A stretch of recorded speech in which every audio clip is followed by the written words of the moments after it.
ஆன்மீக தமிழ் சொந்தங்கள் அனைவருக்கும் வணக்கம். ஆன்மீக களஞ்சியத்தில் இன்னைக்கு நாம பார்க்க போற தகவல் நல்லத்தங்கால் கதை. அர்ஜுனாபுரம் ஓர் அழகிய கிராமம். இது விருதுநகர் மாவட்டத்தில் வத்திராயிருப்பு அருகில் உள்ளது. இந்த பகுதியில் மாந்தோப்பு, தென்னந்தோப்புகள் ஏராளம். வாழை மரம், பாக்கு மரம், தேக்கு மரம் ஏராளமாக இருந்துள்ள பூமி அது.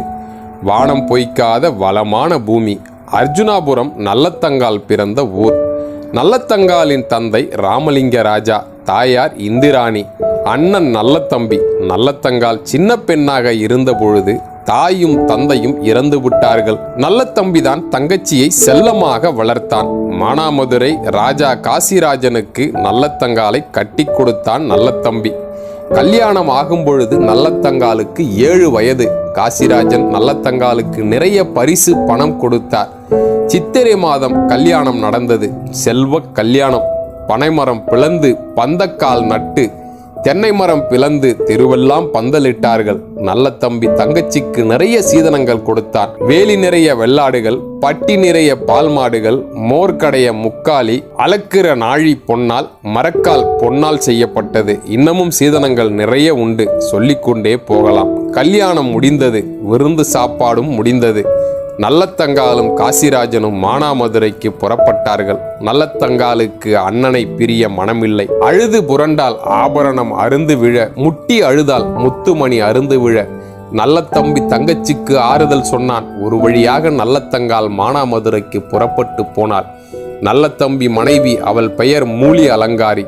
அவள் கொடுமைக்காரி. நல்லத்தங்கால் போன பிறகு நல்லத்தங்காலை பார்க்க நல்லத்தம்பி ஒரு தடவை கூட மானாமதுரை போகவில்லை. அதற்கு மூலி அலங்காரிதான் காரணம். நல்லத்தங்காலுக்கு 7 குழந்தைகள் பிறந்தன. பிள்ளை குட்டிகளுடன் அவள் சந்தோஷமாக வாழ்ந்தாள். இதெல்லாம் கொஞ்ச காலம்தான். மானாமதுரையில் மழை இல்லை. 12 வருடமாக நல்ல மழையும் இல்லை. வயலில் விளைச்சலும் இல்லை. மக்கள் பசியால் வாடினார்கள், பட்டினியால் தவித்தார்கள். இப்படி மக்கள் பஞ்சத்தில் செத்தார்கள். நல்லத்தங்கால் வீட்டையும் பஞ்சம் விடவில்லை. தாலி தவிர மற்றது எல்லாம் நல்லத்தங்கால் விற்றாள். குத்தும் உலக்கை, கூடை, முறம் கூட விற்று விட்டாள். எல்லாம் விற்றும் பஞ்சம் தீரவில்லை. குழந்தைகள் பசியால் துடித்தன. நல்லத்தங்கால் யோசித்து யோசித்து பார்த்தாள். இன்னும் கொஞ்ச நாள் நீட்டித்தால் பிள்ளைகள் பசியால் செத்துப்போகும் என்று பயந்தாள். ஒரு முடிவு எடுத்தால். அண்ணன் வீட்டுக்கு பிள்ளைகளுடன் கொஞ்ச நாள் போய் இருக்கலாம் என்ற முடிவுதான் அது. காசிராஜனிடம் தன் முடிவை சொன்னால். காசிராஜன் நல்லத்தங்கால் சொன்ன முடிவை ஒப்புக்கொள்ளவில்லை. அடி பெண்ணே, வாழ்ந்து கெட்டு போனால் ஒரு வகையிலும் சேர்க்க மாட்டார்கள். கெட்டு நொந்து போனால் கிளையிலும் சேர்க்க மாட்டார்கள். கை கொட்டி சிரிப்பார்கள். நீ போக வேண்டாம். கஷ்டம் வருவது சகஜம். நாம் பிடித்து நிற்க வேண்டும். சாணி எடுத்தாவது தப்பி பிழைப்போம். வேலி விறகொடுத்து விற்று பிழைப்போம் என்று காசிராஜன் தன் மனைவி நல்லத்தங்காலிடம் பலவாறு சொன்னான். காசிராஜன் சொன்னதை நல்லத்தங்கால் கேட்கவில்லை. இனியும் தாக்கு பிடிக்க முடியாது என்று நினைத்தாள். சந்தனம் தொட்ட கையால் நான் சாணி தொட மாட்டேன். குங்குமம் தொட்ட கையால் நான் கூலி வேலை செய்யலாமா என்று சொல்லி நல்லத்தங்கால் அழுதாள். இதற்கு மேல் நல்லத்தங்காலை சமாதானப்படுத்த முடியாது என்று காசிராஜன் தெரிந்து கொண்டு, சரி போய் வா, பிள்ளைகளை பத்திரமாக பார்த்துக்கொள் என்று சொல்லி வழியனுப்பி வைத்தான் காசிராஜன். நல்லத்தங்கால் பிள்ளைகளை பாசத்தோடு அழைத்தால். வாருங்கள் பிள்ளைகளா, உங்கள் மாமன் வீட்டுக்கு போகலாம். அங்கே தின்பதற்கு தேங்காய் கிடைக்கும், மாங்காய் கிடைக்கும், ஓடி விளையாட மான் கிடைக்கும் என்று சொல்லி அழைத்தாள். பிள்ளைகள் ஆசையாசையாய் புறப்பட்டனர். நல்லத்தங்காலும் பிள்ளைகளும் மானாமதுரையில் இருந்து அர்ஜுனாபுரத்திற்கு புறப்பட்டு வந்தார்கள். காடு மலையெல்லாம் தாண்டி வந்தார்கள். வனாந்திரங்களை கடந்து வந்தவர்கள் அர்ஜுனாபுரம் பக்கம் வந்து விட்டார்கள். ஆனால் பிள்ளைகளுக்கு நடக்க முடியவில்லை. பசி பசி என்று கத்தினார்கள், அழுதார்கள். அந்த நேரம் பார்த்து நல்லத்தம்பி அந்த பக்கம் வந்தான். படை பரிவாரங்களோடு வந்தான் வேட்டையாட. அந்த இடத்தில் நல்லத்தங்காலையும் பிள்ளைகளையும் பார்த்தான். அந்த கோலத்தில் அவர்களை பார்த்ததும் கண்ணீர் முட்டிக்கொண்டு வந்தது. குதிரை அரிதாச்சோ குடியிருந்த சீமையிலே, பல்லக்குதான் பஞ்சமோ பத்தினியே உனக்கு, கால்நடையாய் வர காரணம் ஏன் தங்கச்சி என்று அழுது புலம்பினான். நல்லத்தங்கால் தன் வீட்டு நிலைமைகளை சொன்னால். நல்லத்தம்பி அவளை தேற்றினான். சரி தங்கச்சி, நம்ம வீட்டுக்கு போ. தெற்கு மூலையிலே தேங்காய் குவிந்திருக்கும், வடக்கு மூலையிலே மாங்காய் குவிந்திருக்கும், காட்டு யானை வாசலில் கட்டியிருக்கும், காராம்பசுவும் உண்டு. போ தங்கச்சி போ, போய் பிள்ளைகளுக்கு பசியாறி இரு என்று நல்லத்தம்பி சொன்னான். நல்லத்தங்கால் அண்ணன் இல்லாத வீட்டிற்கு போக தயங்கினாள். அண்ணா, நீயும் கூட வா என்று அண்ணனை கூப்பிட்டாள். அம்மா நல்லத்தங்காள், நீ முதலில் போ. உன் அண்ணி மூலி அலங்காரி உன்னையும் பிள்ளைகளையும் நன்றாக கவனித்துக் கொள்வாள். நான் பின்னால் வருகிறேன். சீக்கிரம் வந்து விடுவேன். உன் பிள்ளைகளுக்கு விளையாட புள்ளிமான் கொண்டு வருவேன் என்று சொல்லி சமாதானப்படுத்தினான். நல்லத்தங்காள் அண்ணன் வீட்டிற்கு அரைமனதுடன் புறப்பட்டாள். அப்பொழுது மூலி அலங்காரி வீட்டு மாடியில் இருந்தாள். நல்லத்தங்காலும் பிள்ளைகளும் பசியோடு தன் வீடு வருவதை பார்த்து விட்டாள். வேகமாக இறங்கி வந்தால் கதவுகளை அடைக்கச் சொன்னாள். இருக்க கதவை அடைத்தால், ஈரமண் போட்டு அடைத்தாள். சோற்று பானையை ஒளித்து வைத்தால். பழந்துணி ஒன்றை உடுத்தி கொண்டாள். முகத்தில் பத்து போட்டு மூலையில் படுத்து கொண்டாள். நல்லத்தங்கால் வந்தாள். அண்ணி அண்ணி என்று ஆசையாய் கூப்பிட்டு கதவை தட்டினாள். கதவு திறக்கவில்லை. கால் கடுக்குது அண்ணி, கதவை திற. தண்ணீர் தண்ணீர் என்று தவிக்குகிறாள் பாலகர். அன்னம் அன்னம் என்று சொல்லி அலைகிறார் பாலகர். புத்திரர் பசியார கதவை திறவாயோ என்று அழுது கூப்பிட்டாள். அதற்கும் கதவு திறக்கவில்லை. நல்லத்தங்காலுக்கு கோபம் வந்தது. நான் பத்தினியானால் கதவு படீரென்று திறக்கட்டும் என்று கட்டளையிட்டாள். கதவுகள் திறந்தன. பிள்ளைகள் உள்ளே ஓடினார்கள். சுற்றி சுற்றி வந்தார்கள். ஒரு பண்டமும் இல்லை. மூலி அலங்காரி படுத்திருந்த இடத்தில் தேங்காயும் மாங்காயும் குவிந்து கிடந்தன. ஓடிச் சென்று ஒரு பிள்ளை தேங்காயை எடுத்தது. தாவிச் சென்று ஒரு பிள்ளை மாங்காயை கடித்தது. மூலி அலங்காரி விருட்டென்று எழுந்தால். மாங்காயை பறித்து போட்டால். 1000 அழுகல் மாங்காயில் ஒன்றை எடுத்து கொடுத்தாள். தேங்காயை பறித்து போட்டால். 1000 தேங்காயில் அழுகல் தேங்காய் ஒன்றை எடுத்து கொடுத்தாள். பார்த்தால் நல்லத்தங்கால். மனம் பதறினாள். அண்ணி, என் மக்களின் பசியை ஆத்துங்கள் என்று கெஞ்சினால். மூலி அலங்காரி 7 வருஷம் மக்கி போன கேப்பையை கொடுத்தாள். திரிப்பதற்கு உடைந்த திருக்கை எடுத்து கொடுத்தாள். உலை வைக்க ஓட்டை பானையை கொடுத்தாள். எரிக்க ஈரமட்டைகளை கொடுத்தாள். நல்லத்தங்கால் பொறுமையாக கேப்பையை திருக்கையில் போட்டு அரைத்தாள். எப்படியோ கஷ்டப்பட்டு கஞ்சி காய்ச்சினாள். ஈரமட்டைகளை வைத்து எரித்தாள். கூழும் கொதிக்கணும், குழந்தையும் பசியாறணும் என்று தெய்வங்களை வேண்டிக் கொண்டாள். ஒரு வழியாக கஞ்சி கொதித்தது. ஆனால் பிள்ளைகளுக்கு கஞ்சியை குடிக்கப் போகும் நேரத்தில் மூலி அலங்காரி வந்தாள். பானையை தட்டி விட்டாள். பானை உடைந்து விட்டது. கூழ் வழிந்து ஓடியது. பிள்ளைகள் அதை வழித்து குடித்தார்கள். நல்லத்தங்காலுக்கு இந்த காட்சியை பார்க்க சலிக்கவில்லை. இனியும் அவமானப்பட வேண்டாம், செத்து விடலாம் என்று முடிவு செய்தாள். பிள்ளைகளை கூப்பிட்டு தெருவில் இறங்கினாள். வீதியில் நடந்தால். அவளை பார்த்தவர்கள் பரிதாபப்பட்டார்கள். சாப்பிடுவதற்கு தங்கள் வீட்டிற்கு அழைத்தார்கள். பச்சரிசி குத்தி தாரோம், பாலும் கலந்து தாரோம், பாலரும் நீயும் பசியாரி போங்கள் என்று கூப்பிட்டார்கள் ஊர் மக்கள். நல்லத்தங்கால் மறுத்துவிட்டாள். அரச வம்சம் நாங்கள், அண்டை வீட்டில் தண்ணீர் குடிக்க மாட்டோம் என்று சொல்லிவிட்டாள். காட்டு வழியே பிள்ளைகளை கூட்டி போனாள். பாழும் கிணறு தேடி போனாள்.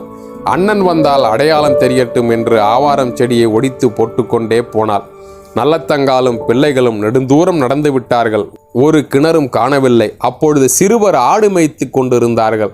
அவர்களை பார்த்து நல்லத்தங்கால் கேட்டால், தண்ணீர் தாகம் அப்பா, தண்ணீர் குடிக்கணும், பாழும் கிணறு இருந்தால் பார்த்து சொல்லும் அப்பா என்று கேட்டாள். ஒரு சிறுவன் ஓடிச் சென்று ஆழமுள்ள பாழும் கிணற்றை காட்டினான். நல்லத்தங்கால் பிள்ளைகளோடு அங்கு போனாள். கணவன் கண்ணில் படுமாறு தாலியை கழட்டி கிணற்றுப்படியில் வைத்தாள். அண்ணன் கண்ணில் படுமாறு பாலொட்டும் சங்கை கிணற்று மேட்டில் வைத்தாள். அண்ணி கொடுத்த அழுகல் தேங்காயை ஒரு ஓரத்தில் வைத்தாள். ஒவ்வொரு பிள்ளையாக கிணற்றில் தூக்கி போட்டாள்.